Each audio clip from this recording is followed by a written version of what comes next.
Hola, buenas tardes. Buenas tardes aquí en Centroamérica, pero es posible que en Europa ya sea buenos días. No importa la hora, lo importante es que estamos todos juntos y vamos a seguir aprendiendo en este tipo de seminarios o congresos para que todos realmente podamos mantenernos al día con educación continuada. Eso es bien importante. Agradezco a la FENACO por haberme invitado a este 27º Congreso Andaluz de Naturopatía Memorial Diego Prieto. Así que muchísimas gracias también a Agnamedic que pues me han invitado también a este tipo de seminarios y ojalá que la información que les voy a dar pues nos sirva para todos y que podamos seguir aprendiendo y ayudando de la mejor manera. Vamos a ver un poquito en nuestra presentación y el tema de hoy es intestino permeable, causantes y orientación naturopática. Toda la vida, desde que yo me acuerdo, hace más de 25 años que me titulé de naturópata, vemos últimamente muchos problemas que nos vienen a consultar, pero es tan complicado lo que vamos a ver ahora que tenemos que poner énfasis en la historia del paciente. Hablar con él es lo que nos va a dar un 70% del diagnóstico certero. El 30% adicional será como un complemento para que nosotros podamos ayudarle de una manera holística. Pero lo más importante siempre es hacer una buena historia. Y en este problema de intestino permeable, lo más importante es preguntarle de sus hábitos alimenticios. No solamente sus hábitos alimenticios en cuanto a qué tipo de alimentación ingiere cada día, sino los horarios que ocupa también para alimentarse, porque acordémonos que nosotros tenemos un reloj biológico para todo, el páncreas, el hígado, la vesícula, que son parte de un sistema digestivo, también tiene un horario en donde se producen las enzimas digestivas y con un total proceso de digestión y absorción, por lo que esto es sumamente importante.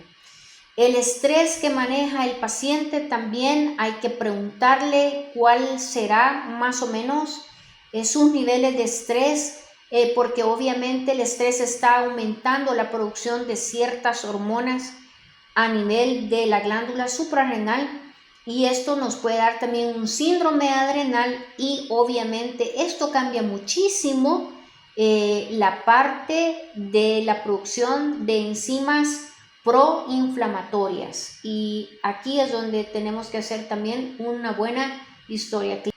Si el paciente tuviera dificultades para dormir, esto nos da mucha información si tienen problemas de insomnio, ya sea al inicio del horario de sueño o al final de horario de sueño, y también los problemas que pudiera tener en cuanto a su horario de defecación, es decir, si hay problemas de diarrea, de estreñimiento, todo esto es sumamente importante, pero sin poder dejar fuera otros hábitos como son el hábito de fumar, el hábito de tomar alcohol, el hábito de ingerir otro tipo de drogas, incluye los medicamentos, porque según la cantidad de medicamentos que está ingiriendo, y cuando hablo de medicamentos estoy hablando de drogas, de tratamientos y el número de medicamentos que está ingiriendo, esto nos va a dar a nosotros una orientación espectacular para, en este caso,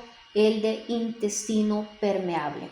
Vamos a ver la definición de intestino permeable como la alteración de la pared del intestino delgado que hace que sustancias y microorganismos pasen la barrera de protección de la mucosa intestinal y llegan hasta el torrente sanguíneo.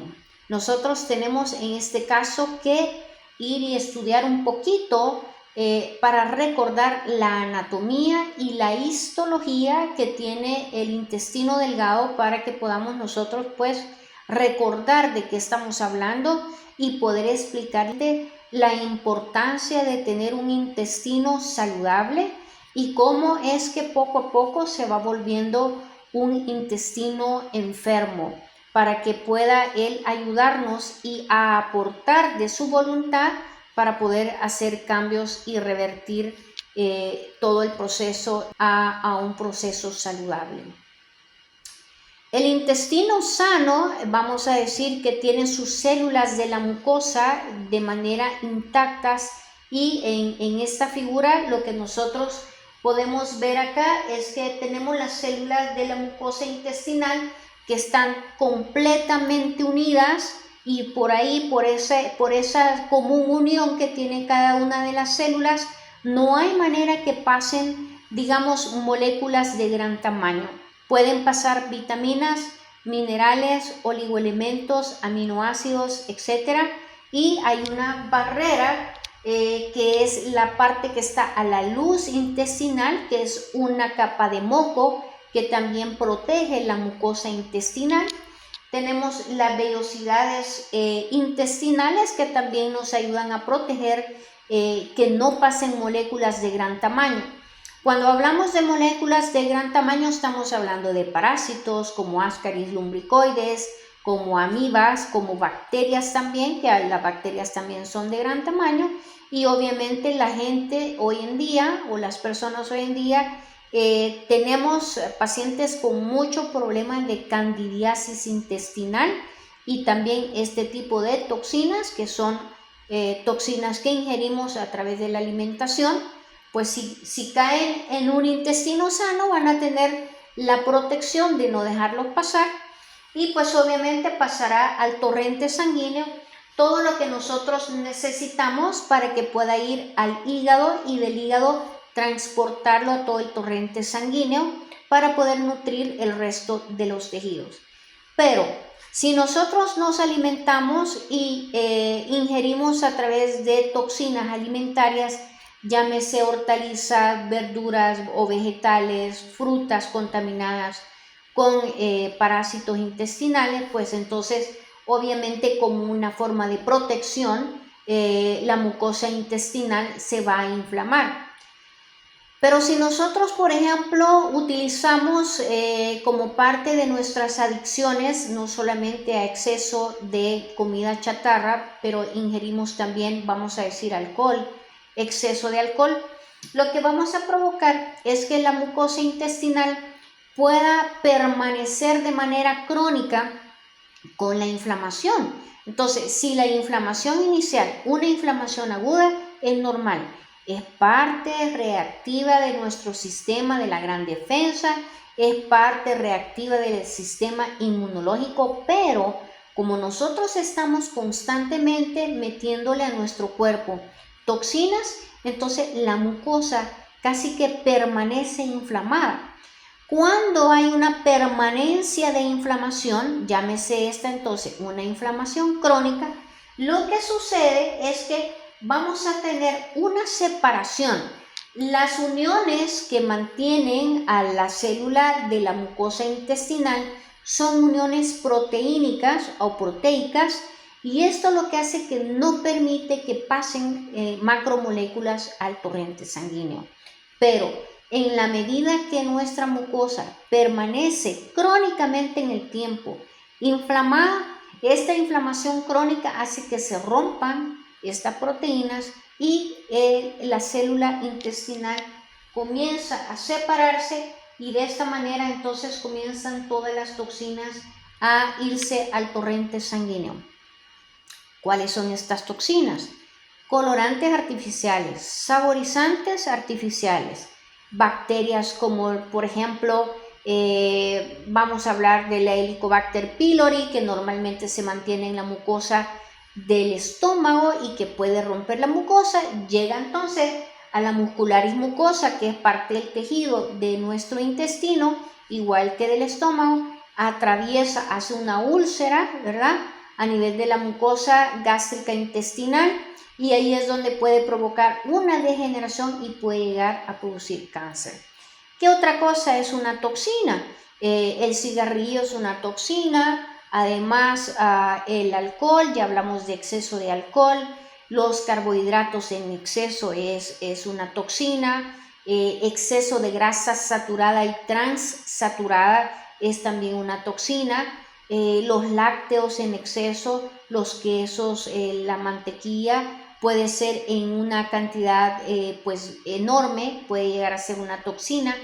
Y tenemos también homotoxinas que lo pueden producir nuestro propio organismo. Entonces, lo que nosotros tenemos que cuidar es que en lugar de romper las proteínas que son, digamos, los puentes que permiten también un traslado de sustancias que son buenas para una célula y la otra, a través de estos puentes proteicos, eso hace la posibilidad de que haya un transporte entre una célula y la otra. Pero en el momento que rompemos esas proteínas, estamos rompiendo entonces la protección de nuestra mucosa intestinal, y es en este caso donde comienzan las macromoléculas a pasar a través del tejido hasta la muscularis mucosa y al torrente sanguíneo. Y aquí entonces comienza a afectar otros sistemas y otros órganos. Vamos a hacer un recordatorio en el sentido que tenemos que acordarnos siempre que hay un eje intestino-cerebro.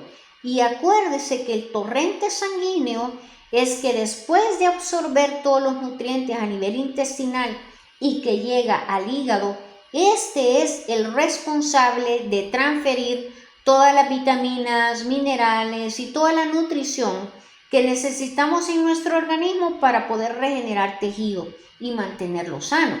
Pero, por lo contrario, si nosotros tenemos una mala nutrición, tenemos una inflamación crónica, dejamos que todas las macromoléculas puedan atravesar la muscularis mucosa, ir al torrente sanguíneo, y todas esas toxinas llegan al hígado, y del hígado llegan generalmente al cerebro, pero además pueden también afectar las articulaciones, como la artritis reumatoidea. En este caso, muchas personas han padecido chiquitos de infecciones a nivel de la orofaringe con el estreptococo beta hemolítico del grupo A, que se mantiene a través de las mucosas. Y acuérdense que las mucosas no solamente están en el intestino, esto es como lo más grueso, porque tenemos más o menos de 400 a 600 metros cuadrados de mucosa en general.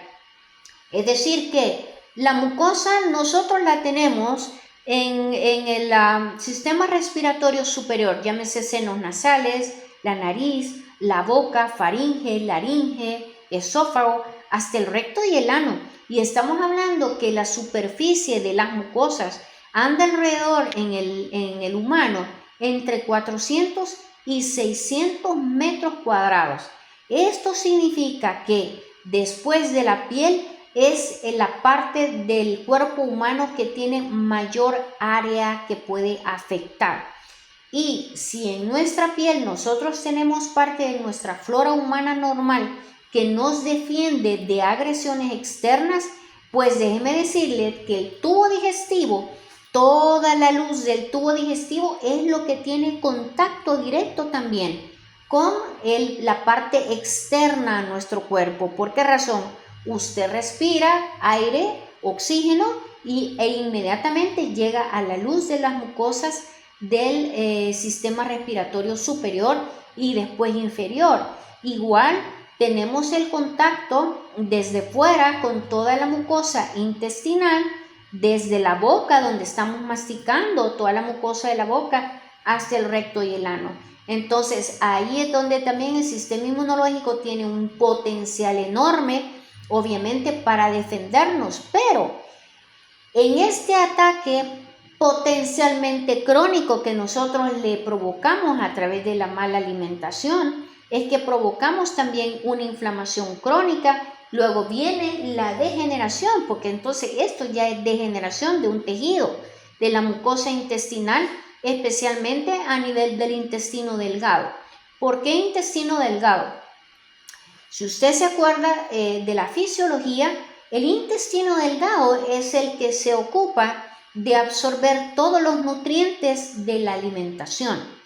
Pero el intestino grueso o el colon es el que se ocupa de absorber todos los líquidos. Eso tenemos que tenerlo bien claro. Pero si además la mucosa del colon está crónicamente inflamada, a través de esos líquidos igual vamos a tener un paso de las macromoléculas y van a llegar siempre al hígado y de ahí a todo el torrente sanguíneo para poder desplazarlo a cada uno de los tejidos que necesita de los nutrientes.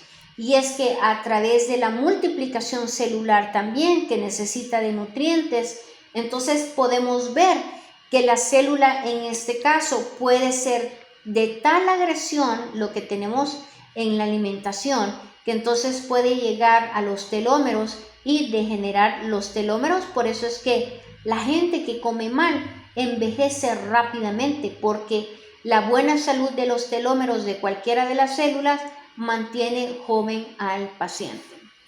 Vamos a seguir viendo algunas diapositivas. Vamos a ver los síntomas de los pacientes que tienen problema de permeabilidad intestinal. Algunos de ellos pueden tener problemas como cefaleas o dolores de cabeza. Esto incluye las migrañas. Entonces hay que ver qué es lo que está pasando, a qué hora le está dando el dolor de cabeza, si es después de una alimentación fuerte y qué tipo de alimentación es que ingirió. El paciente también va a tener cansancio, va a tener fatiga, le va a comentar que se levanta y se despierta por la mañana cansado, que pasa todo el día sin energía, y es porque tenemos un intestino permeable que está dejando que todas las toxinas entren al torrente sanguíneo. ¿Qué pasa con este cansancio? El sistema inmunológico en esta área del tubo digestivo o el sistema digestivo es que está constantemente peleando con estas toxinas. Por lo tanto, si hay una lucha y una guerra constante, el paciente se va a sentir fatigado porque no hay un momento que descanse. Y si para variar tiene problemas de insomnio, entonces ahí mismo no hay forma de que su cerebro descanse. Y por eso el paciente se siente cansado. Acuérdese que nosotros tenemos que procurar que el paciente duerma adecuadamente, porque la buena calidad de sueño le va a dar la oportunidad de regenerar tejido, porque el sueño precisamente lo necesitamos para poder tener la capacidad de regeneración de tejido. Posiblemente tenga diarrea, porque la diarrea, lo que está haciendo el cuerpo a través de la diarrea es tratando de sacar toda esa cantidad de toxinas que nosotros estamos teniendo dentro de nuestro organismo a través de la alimentación. Y la diarrea es una forma de sacar toxinas de nuestro intestino, pero además le puede dar diarrea por la inflamación y la irritación de la mucosa intestinal. Puede tener inflamación abdominal también, porque sucede que cuando hay muchas bacterias también o mucho hongo en la parte de la mucosa, las bacterias tienen también su propio sistema digestivo y estas producen demasiada putrefacción. Y muchas veces el exceso de la ingesta de carnes frías, carne de res, en fin, ese tipo de carnes que necesitamos putrefactar, es decir, también la putrefacción es necesaria. El problema es que no le estamos dando descanso al intestino, porque hay personas que comen carne por la mañana, al mediodía, en la noche y todos los días. Incorrecto, porque no estamos dando una oportunidad de que el intestino se limpie. Por eso es necesario también compartir con el paciente que debe comer carne no más de una vez a la semana y orientarle también que, por ejemplo, la ingesta de piña que contiene bromelina antes de ingerir carne es sumamente importante. ¿Por qué? Porque la bromelina es un ablandador de carnes y por lo tanto el intestino le vamos a ayudar con la bromelina a que digiera de mejor manera la carne. Tenemos también intolerancia alimentaria. Aquí también es bien importante acordarnos de preguntar la edad al paciente. ¿Por qué razón? porque el paciente después de su edad menopáusica, andropáusica, comienza a disminuir la producción de ciertas enzimas digestivas. Y esto es bien importante porque obviamente las enzimas digestivas nos ayudan a digerir adecuadamente todos los alimentos que nosotros ingerimos. Entonces, por ejemplo, si nosotros comemos lácteos, a nivel hepático estamos produciendo lactasa, pero después de cierta edad la lactasa es insuficiente y por eso muchas personas tienen insuficiencia a la lactosa. La sugerencia entonces será que a través del yogur nosotros podemos sugerirle que tome yogur todos los días al paciente porque se ha investigado que el yogur ayuda al hígado a que produzca lactasa. Por otro lado, las enzimas pancreáticas también van hacia abajo en su producción y si el paciente es diabético, entonces tampoco tendrá la capacidad de digerir algunas sustancias a nivel intestinal, en este caso intestino delgado. Pero también no nos olvidemos de la candidiasis. La candidiasis está presente en cantidades enormes, o la cándida está presente en cantidades enormes en el polvo que ocupamos para hornear. Y esto llámese pan, llámese carbohidratos, pastas, esto es lo que más tiene cándida y esto es lo que estamos ingiriendo. Y una buena cantidad de hongos que sea normal para la flora intestinal está bien, pero cuando nosotros aumentamos la concentración de los hongos, entonces tenemos problemas graves de intolerancia a los alimentos. También tenemos una dificultad para bajar de peso y esto es porque muchas veces el paciente sufre mucho también de estreñimiento y la inflamación produce también retención de líquidos y esto hace que el paciente aumente peso, así que el sobrepeso es interesante investigar qué es lo que está pasando con este paciente. Y hay dolores articulares. Esto especialmente por la presencia de el estreptococo beta hemolítico del grupo A que pudo atravesar la barrera intestinal tal cual estábamos explicando en la diapositiva anterior y logró irse a las articulaciones, que es el órgano donde ella tiene afinidad. También podemos encontrar en el paciente sinusitis o rinitis alérgica alimentaria y por eso que tenemos que ver también cuáles son los hábitos alimenticios. Usted jamás va a curar a alguien que tenga problemas de rinitis y sinusitis si no le cambia los hábitos alimenticios. También puede producir enfermedades cardíacas. Esto es bien importante, especialmente cuando hay malos hábitos alimenticios en el sentido de la higiene. Últimamente estamos viendo que hay muchos pacientes, especialmente en América Latina, de la enfermedad de Chagas y también de Toxoplasma gondii, y esto está llevando a enfermedades cardíacas y obviamente el aumento de colesterol malo. También puede obstruir las arterias cardíacas, especialmente la arteria coronaria en el corazón, y esto aumentar pues obviamente la presión arterial. Por lo que sugerimos siempre la ingesta de aceites poliinsaturados para que puedan ir bajando el aceite malo, que esto lo vayan desplazando y que vaya subiendo los niveles de colesterol de alta densidad en su cuerpo para que tengamos prevención en cuanto a un infarto al miocardio, una isquemia cerebral, un infarto cerebral, ese tipo de enfermedades que son básicamente por la mala alimentación. También podemos encontrar problemas de Alzheimer porque lo primero, acuérdese del eje intestino-cerebro, intestino-cerebro. Voy a repetir, intestino-cerebro. Los pacientes con Alzheimer tienen una súper mala historia alimenticia y es que cuando la mucosa intestinal está permeable, lo primero que afectan es el sistema nervioso central. Hay una degeneración de la célula, tanto la neurona como la microglia, a través de la inflamación del sistema nervioso, a través del nervio vago también. Entonces es importante que usted se acuerde del eje intestino-cerebro. También podemos encontrar pacientes con resistencia a la insulina.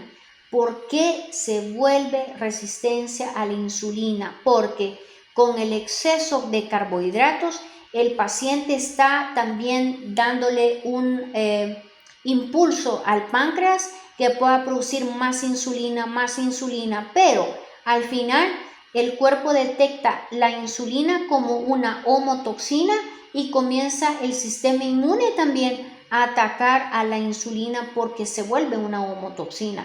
Por lo tanto, hay que ir a repasar también que no solamente existe la diabetes tipo 1 y tipo 2, pero también la diabetes tipo 3, que es autoinmunitaria.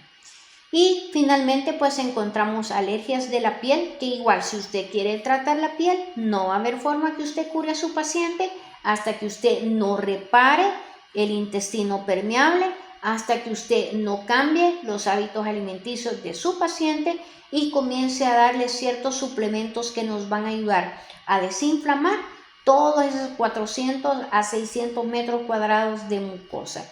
Y obviamente vienen también las alergias respiratorias como rinitis, asma, sinusitis, en fin, ese tipo de enfermedades que vienen más que todo de la mala alimentación.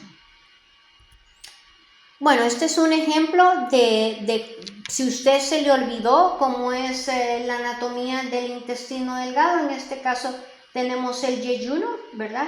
Que es visto microscópicamente. Tenemos los nódulos linfáticos que están constantemente tratando de limpiar toda esa cantidad de toxinas, pero pues obviamente se saturan, se cansan y hay una saturación linfática, por lo que por eso hay una retención de líquidos y muchas veces hay retención de líquidos abdominal. Por eso el paciente aumenta peso, además de la grasa, es que aumenta peso por una retención de líquidos a nivel abdominal. Y seguimos viendo aquí la relación entonces que tenemos si el síndrome de intestino permeable puede afectar todo el organismo. Vamos a hablar de las glándulas suprarrenales, por ejemplo, que las glándulas suprarrenales se disparan cuando hay estrés y este también aumenta la producción de cortisol, porque el cortisol también está tratando de disminuir la inflamación crónica y pues obviamente el cortisol también se vuelve al final como una homotoxina y este es una vuelta de caballito que es la de nunca terminar. Entonces, si usted también es capaz de disminuir el estrés al paciente, va a evitar también un síndrome adrenal, va a evitar que aumente la concentración de cortisol. Al mismo tiempo, usted le ayuda a su intestino, que el intestino disminuye la inflamación y esto es bien fácil hacerlo a través del omega 3. Hay pacientes entonces que también tienen problemas de piel, con acné, con eczema, padecen de la tiroides, precisamente porque también se ve afectado toda la cascada hormonal glandular. ¿Por qué? Porque acuérdese del eje intestino-cerebro y en el cerebro tenemos el eje hipotálamo hipoficiario.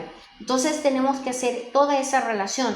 A nivel cardíaco podemos ver que hay una frecuencia cardíaca aumentada en algunas ocasiones, pero es porque el hipotálamo es el que está también controlando la frecuencia cardíaca a nivel del nodo eléctrico, el nodo sinusal.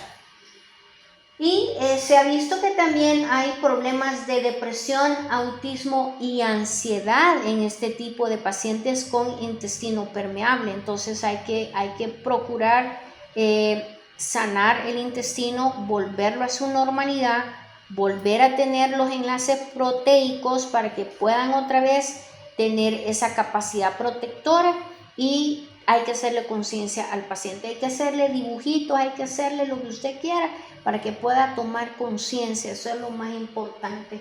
Y obviamente pues se ve muy afectado el paciente con otro tipo de enfermedades como el lupus eritematoso sistémico, ya hablamos de la artritis reumatoidea y los dolores articulares, y la fatiga crónica, dolores como la fibromialgia que tiene que ver con todo esto. Si usted ya intentó de todo y la fibromialgia sigue por ahí, entonces vea cómo hace diagnóstico de esto, investigue todo lo que pueda.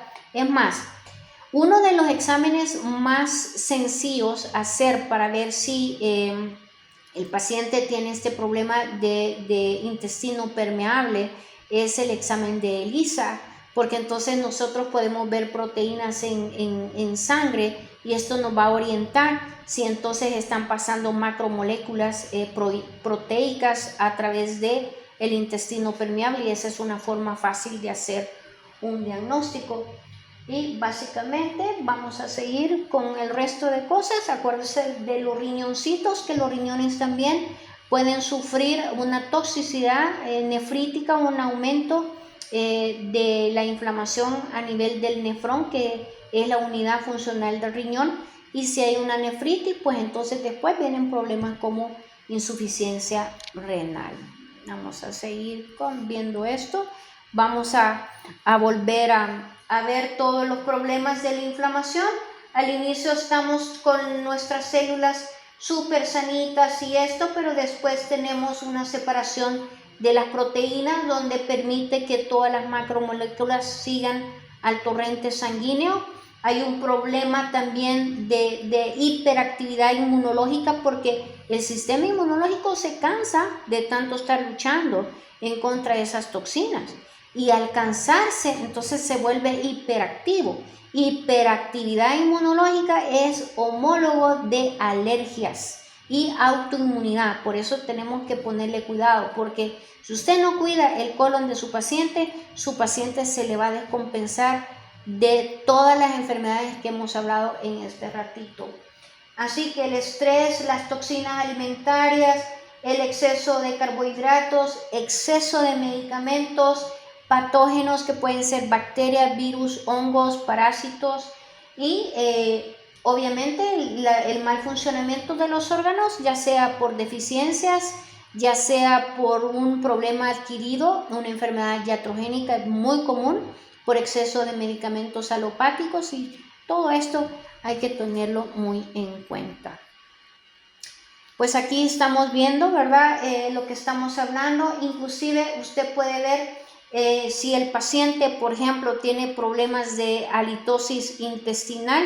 La halitosis intestinal significa que usted tiene un exceso de toxinas en su estómago o intestino delgado, y eso es lo que le va a dar también la halitosis al paciente. Esa es otra forma bien fácil. Usted tiene que aprender a diagnosticar también sintiendo los olores del paciente, los aromas, en este caso el aliento del paciente. Cuando tiene mal aliento, piense en una población intestinal de toxinas exagerada, por lo tanto hay que pensar en intestino permeable. Vamos a ver si se nos queda algo por ahí. Vamos bien, entonces vamos al siguiente. Además, la inflamación del intestino permeable por ósmosis le puede dar también infecciones en las vías urinarias a repetición. Muy bien, este es un recordatorio del eje que estamos viendo otra vez, el eje intestino-cerebro, para que lo tenga usted en cuenta. Acuérdese que aquí podemos ver problemas de Alzheimer, de depresión, de hiperactividad, y esto incluye a los niños, porque los niños están comiendo súper mal. Yo siempre hablo con la mamá de hacer una lonchera saludable para que los niños puedan aprender a comer adecuadamente. Entonces, si hablamos de intestino sano versus un intestino enfermo, vamos a hablar de que la mucosa del intestino delgado tiene una superficie otra vez de 400 a 600 metros cuadrados, por lo que se puede imaginar el trabajo que nos va a costar volver a saludable el intestino del paciente. La segunda mayor barrera de nuestro sistema inmunológico a través del enterocito es el intestino, y en primer lugar es la piel, ¿verdad? Tenemos una capa de moco que es la microbiota, que tenemos que aprender también a cuidarla, y esto es fácil hacerlo a través, por ejemplo, del yogur, del kefir y en fin, tantas sustancias y suplementos que podemos hacer uso de ellas. Acordémonos que tenemos también ahí una capa de inmunoglobulina A, que eso es bien importante, es parte del sistema inmunológico. Los enterocitos también están unidos entre sí, acuérdese de eso, por uniones proteicas que no dejan pasar moléculas mayores a 50 Armstrongs. Por eso es que cuando las proteínas entonces se separan, ya estamos en peligro de otro tipo de enfermedades. Y selecciona lo que pasa pues obviamente a través del torrente sanguíneo para no enfermar. La inflamación de los enterocitos es provocada por las toxinas de las sustancias que ingerimos y también el estrés. Este es siempre lo que vamos a prohibir y hacer énfasis constantemente. Los colorantes artificiales, exceso de carbohidratos, las bebidas carbonatadas, las grasas transaturadas, con todos estos alimentos que hay que quitarle y llevarlo a cero completamente. Y pues obviamente hoy vemos que nuestros pacientitos tienen una cantidad enorme de medicamentos alopáticos que obviamente no se los podemos suspender de manera inmediata, pero poco a poco podemos ir insistiendo en que tomen conciencia para que nos hagan un poquito de acompañamiento en el tratamiento a nivel, digamos, nutricional, para ir disminuyendo poco a poco los medicamentos alopáticos, y de esta manera pues también vamos a evitar enfermedades iatrogénicas. Además pues la gente también está utilizando muchas drogas, esto incluye alcohol, el cigarrillo y otro tipo de drogas por ahí que podemos encontrar desde la juventud hasta la adultez. Y aquí pues en la cuestión de qué tipo de alimentos podemos ocupar, podemos hablar del jengibre, podemos hablar del CBD. El jengibre es un antiparasitario, un antiviral, un antibiótico espectacular, pero también podemos ocuparlo como un antiinflamatorio. En esto podemos también hacer una mezcla con el aceite de coco, por ejemplo, más el extracto de jengibre, extracto de ajo, miel de abeja, y esto lo pueden tomar como parte de su alimentación. Esto le va a ayudar muchísimo a desinflamar, y no se le olvide el omega 3, el omega 6, aceite de coco, jengibre, CBD, el ajo. Esto es sumamente importante que usted lo ingiera todos los días y le diga a su paciente que lo ingiera todos los días, ¿verdad? Y pues nada, insistir en los hábitos alimenticios, vegetales, hortalizas y frutas, que todos ellos en conjunto pues nos llevan a tener una buena salud intestinal.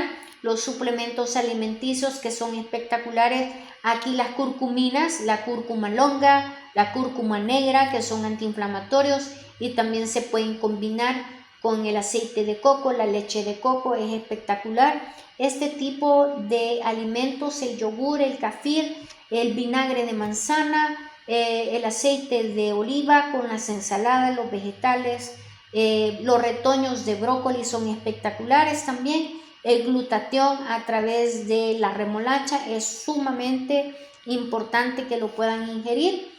Y estas son algunas sugerencias terapéuticas adicionales, como el cacao también, que tiene dos fitocannabinoides espectaculares. El cacao, no el chocolate, el cacao. Zinc también, que lo pueden tomar una diaria. La L-glutamina y la L-arginina, que están en la carne de pollo, de pavo, espinacas, mariscos como la carne de pescado, las lechugas, el pepino, la cebolla, los espárragos. El omega 3, 6, 9 está el aceite de oliva también, y el aceite de coco, que ya lo mencioné, el jengibre, la cúrcuma longa, cúrcuma negra, el glutatión. Y el glutatión endovenoso es un espectáculo, porque entonces hacemos otra barrera a nivel circulatorio. La vitamina C también endovenoso. Los lisados celulares o peptonas de tubo digestivo más aminoácidos esenciales para poder regenerar todo el tejido, y el ayuno intermitente guiado a partir de 16 horas y de ahí pueden subir hasta 21 horas, romper el ayuno con caldos y aceites poliinsaturados. Esto le va a ayudar de manera espectacular. Así que este era mi aporte de ahora y ojalá que tengamos la oportunidad siempre de estar en contacto a través de este tipo de seminarios que son excelentes, que podamos orientarlo de manera naturopática. Muchas gracias a todos. Espero que nos haya servido un poquito más para ir sumando a nuestro conocimiento. Hasta la vista.